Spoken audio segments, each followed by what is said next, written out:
Your Eminence, it is my honor to present to you the Warrior of Light.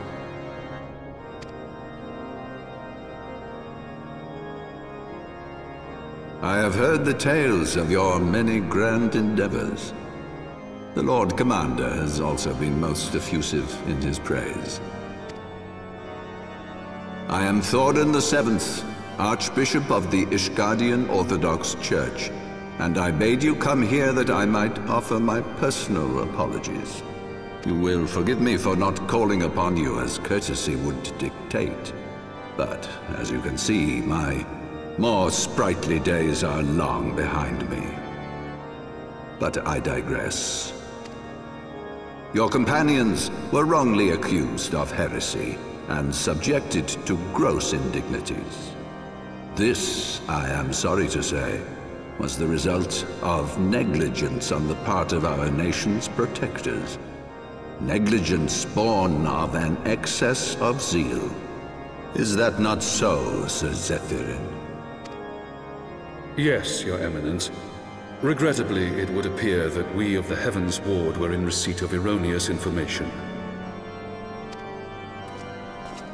Sir Grinno has ever been headstrong. He pressed charges before the truth had been ascertained, for which I most sincerely apologize. An unfortunate misunderstanding born of an earnest desire to serve Ishgard, but one which should never have occurred. For who could doubt the character of those who bested Shiva and drove the Horde from the steps of faith? Not I. That much is certain. That will be all, Sir Zephyrin. I would speak with our guest in private. Your Eminence,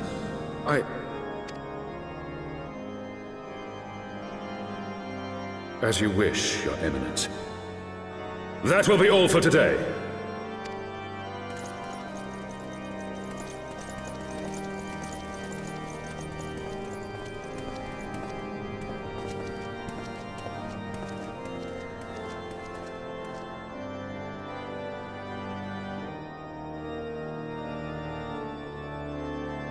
Privacy is a luxury rarely afforded one in my position.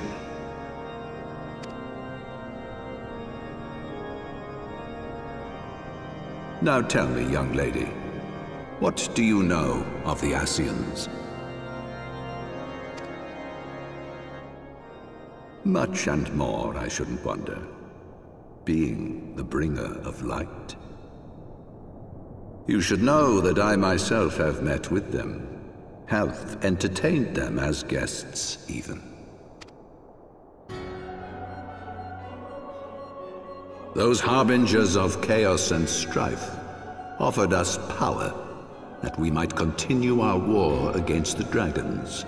I have no intention of aiding their cause, of course, nor less of being their puppet. Yet, were I to refuse them outright, I should learn naught of their true objectives and remain powerless to stop them. Thus have I hearkened to their words with interest and paid lip service to their beliefs, biding my time and preparing for the inevitable conflict.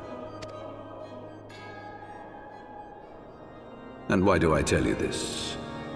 Because there is naught in this world they fear more than the power of the Warrior of Light. If we are to rid ourselves of these vile interlopers, we must needs work together. With our combined strength, I have faith that we can wrest Eorzea from their grasp and pave the way for a lasting peace. Think on it.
There you are.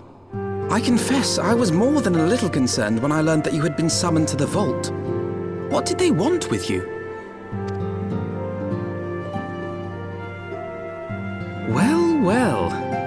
A formal apology and an admonishment of those responsible. I see my fears were wholly misplaced. By the gods!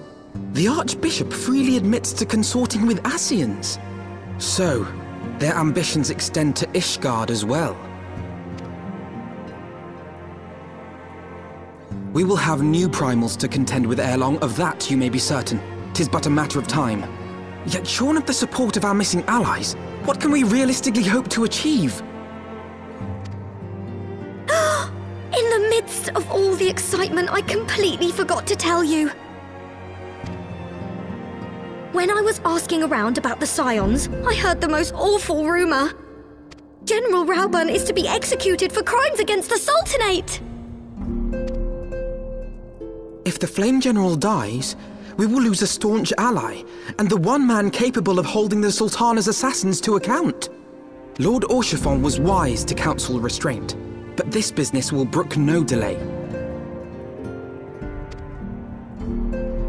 We cannot permit this execution to take place. We must save Reborn.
Friends, 'tis good to see you safe and well.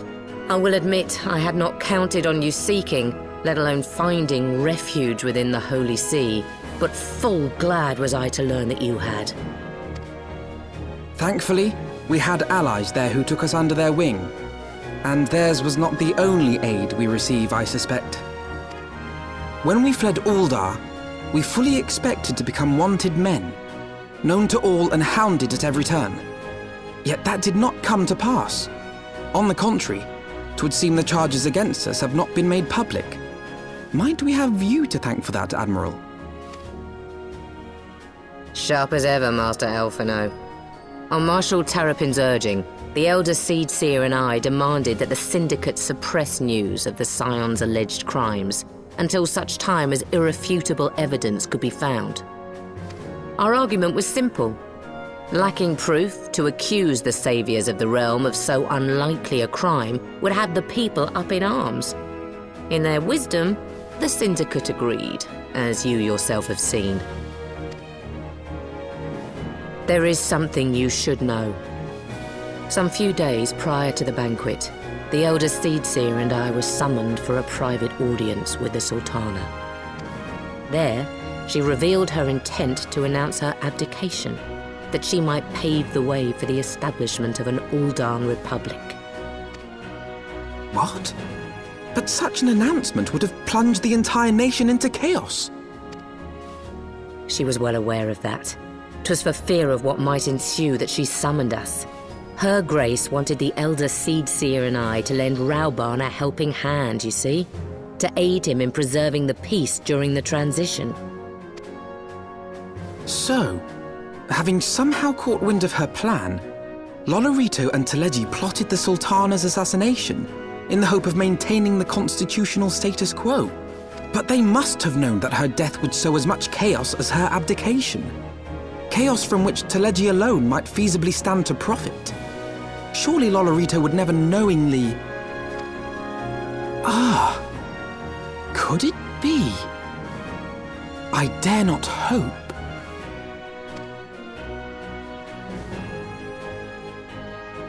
The Ul'dan authorities have yet to announce the Sultana's passing. To allay any suspicion that may arise from Her Grace's absence, they have issued a statement to the effect that she is presently convalescing from illness. Mayhap they're waiting for a fitting moment to break the news. Or mayhap they know of some other reason to delay. Something else has been bothering me, Admiral. I was dismayed to learn that General Raubarn is to be executed. Yet upon hearing the news, I could not help but wonder why he had been kept alive for so long. Pray mistake not my meaning. I am, of course, overjoyed that our friend still draws breath, and that he might yet be saved. But if his enemies truly wished to eliminate him, they could have done so immediately. I see no reason for this delay. Aye, you've struck upon an important point, Master Alphino. Following his capture, Raubarn had been held in the Marasaja pit within Ul'dah. In recent days, however, he has reportedly been moved to an unknown location. Queerly, 'twas not the brass blades who spirited him away either, but a band of soldiers decked in blue. The Crystal Braves. Aye. If I read the winds aright, the arrangement between Lord Lolorito and the Braves has come under strain. At any rate, if we're to rescue Raubarn, we'll have to find him first. And you'll be glad to hear that I have already entrusted the task to those best able to see it done. Our friends of Doma.